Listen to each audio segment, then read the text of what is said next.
All right, everybody, welcome to another deep dive. You know those things we do every couple years where we Yeah. walk into a little booth and mark a piece of paper? You mean voting? Yeah, voting. That's what we're going to dive into today. Very relevant with the election coming up. Exactly. We've got some clips from a podcast called Democracy in Action, and we're going to try to unpack this whole idea of voting and how it all works. Should be fascinating. Yeah, it should be.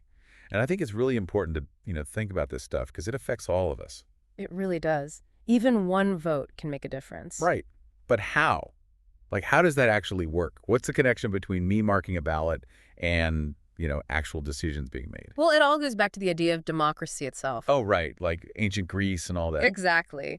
The word democracy comes from two Greek words, demos, meaning people, and kratos, meaning rule. So basically, rule by the people. Yep, and voting is how we, the people, exercise that rule. Okay, that makes sense. But I got to be honest, sometimes it feels like my one little vote doesn't really matter. Like, does it really change anything? I think a lot of people feel that way, but you know what? It really depends on the system.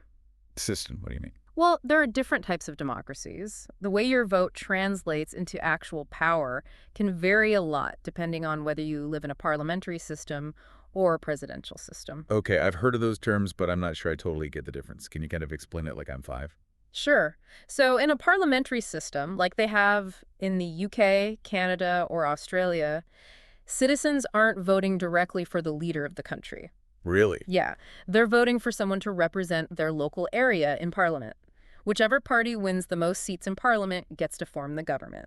So it's more like choosing your local champion to fight for your neighborhood in this big national arena. That's a great way to put it. And their leader becomes the prime minister. The prime minister is sort of like the president, but they're chosen by the parliament, not by the people directly. That's interesting. So how does that work with like checks and balances? If the prime minister comes from the parliament, doesn't that mean they have like all the power? Not necessarily. The parliament actually has the power to remove the prime minister if they lose confidence in them.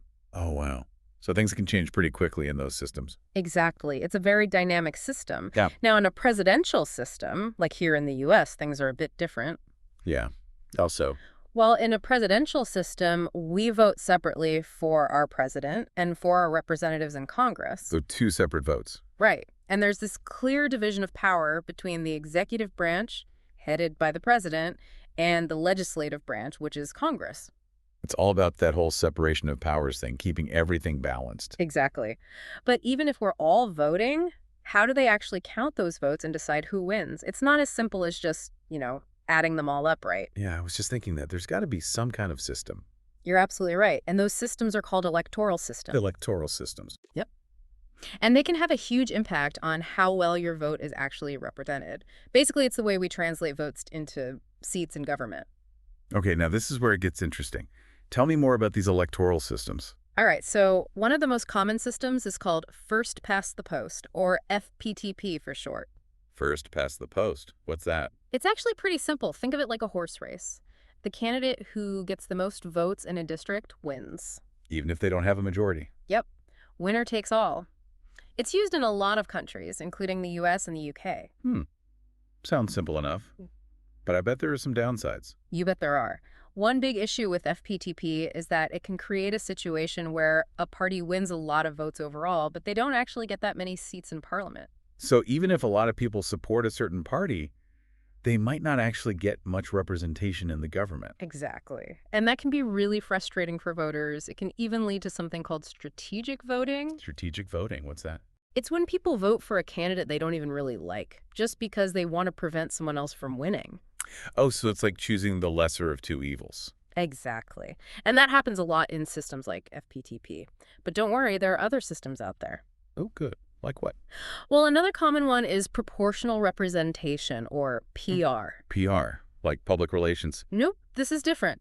This system tries to be a bit more fair and proportional. The number of seats a party gets in parliament is directly related to the percentage of votes they receive nationwide. So if a party gets like 30% of the votes, they get 30% of the seats. Pretty much. It's designed to make sure that the makeup of the government actually reflects the will of the people. Okay, that makes sense. I Yep. like the sound of that. So is that what most countries use? It's actually pretty common in Europe and other parts of the world, but it's not without its critics. Really? What do they say?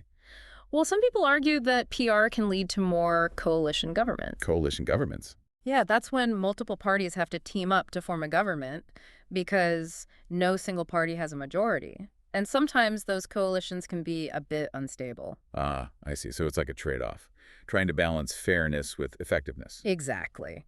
And there's no perfect system. Every system has its pros and Well, cons. this is already making my head spin. Yeah. And we haven't even gotten into like checks and balances and all that. We'll save that for next time. But you know what's really fascinating about all this? What's that?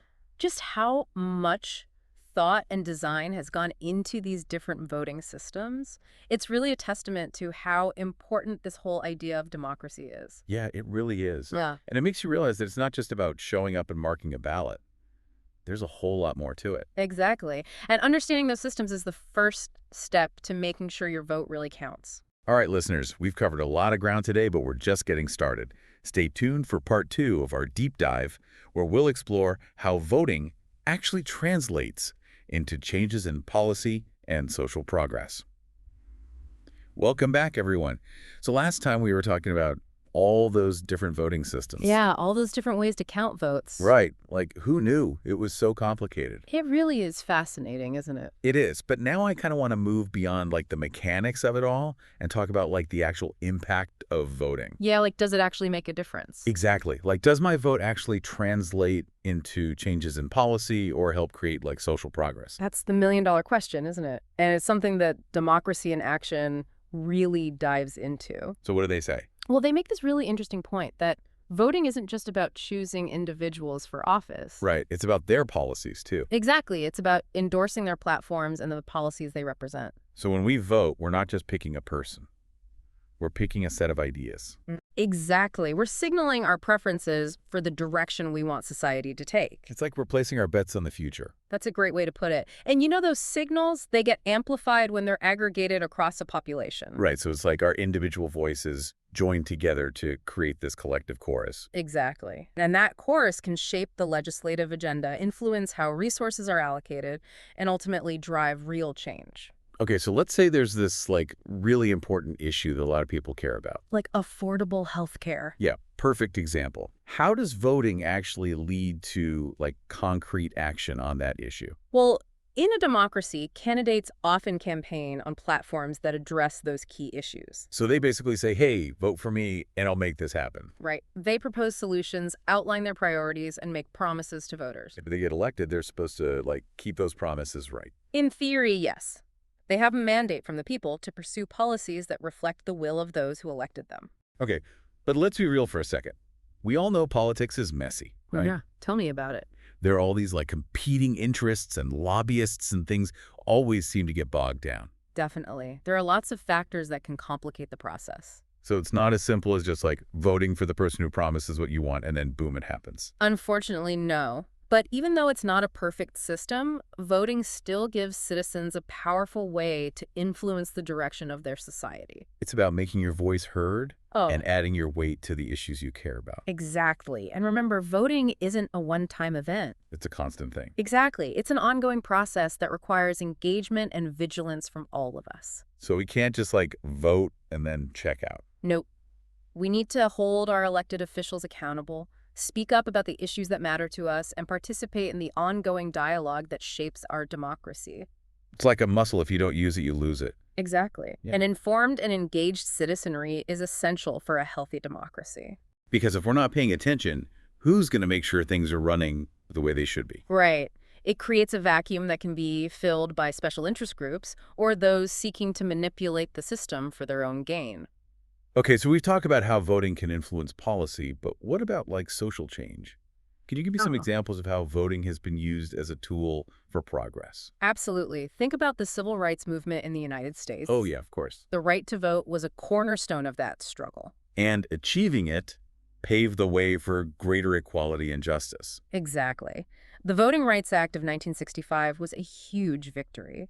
It outlawed discriminatory voting practices and empowered millions of African Americans to exercise their right to vote. And that had like a ripple effect throughout society, right? Absolutely. It led to greater representation for marginalized communities and the passage of policies aimed at addressing racial inequality.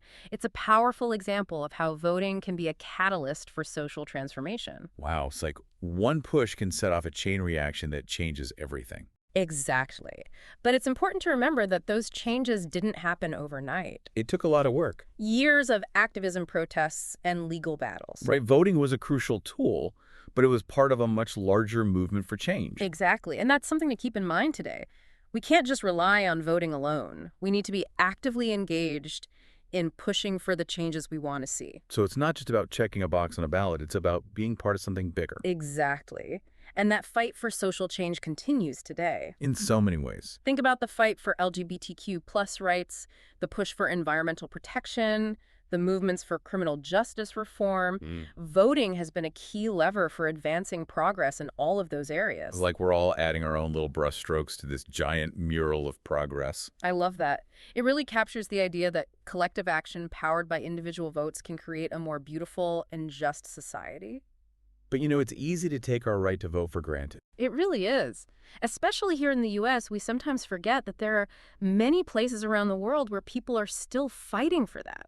That's true. And even here in the U.S., there are people who are working hard to make sure that everyone has equal access to the ballot box. Absolutely. The fight for voting rights is far from over. Okay, so we need to celebrate the progress that's been made, but also acknowledge that there's still work to be done. Exactly. And one of the most important things we can do is stay informed. Right. Because if we're going to use our votes effectively, we need to know what we're voting for. Exactly. We need to be able to cut through the noise and the misinformation and make decisions based on facts and evidence. So how do we do that? It's not like they teach us this stuff in school. Well, democracy in action really stresses the importance of critical thinking. Like questioning everything. Exactly. Researching candidates and their platforms, engaging in respectful dialogue with others who hold different viewpoints, and seeking out reliable sources of information. It's about being an active participant in shaping your own understanding of the world. Right.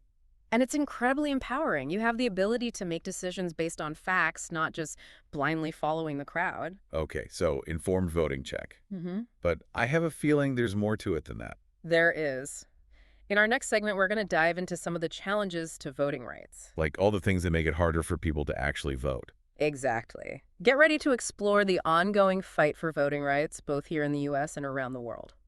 Okay, so we're back and ready to tackle the not-so-fun part of this whole voting thing. Yeah, the obstacles and challenges, the things that make it harder for people to actually exercise their right to vote. Right, because it's not always as easy as just walking into a booth and marking a ballot. Definitely not. Democracy in action really highlights this idea that there are all these roadblocks in the way of a truly inclusive democracy. Yeah, like what are we talking about here? I mean, I know Yeah. from history class that there used to be things like literacy tests and poll taxes, Yeah. but those are gone, right? Yeah. Thankfully, those blatant forms of voter suppression are a thing of the past.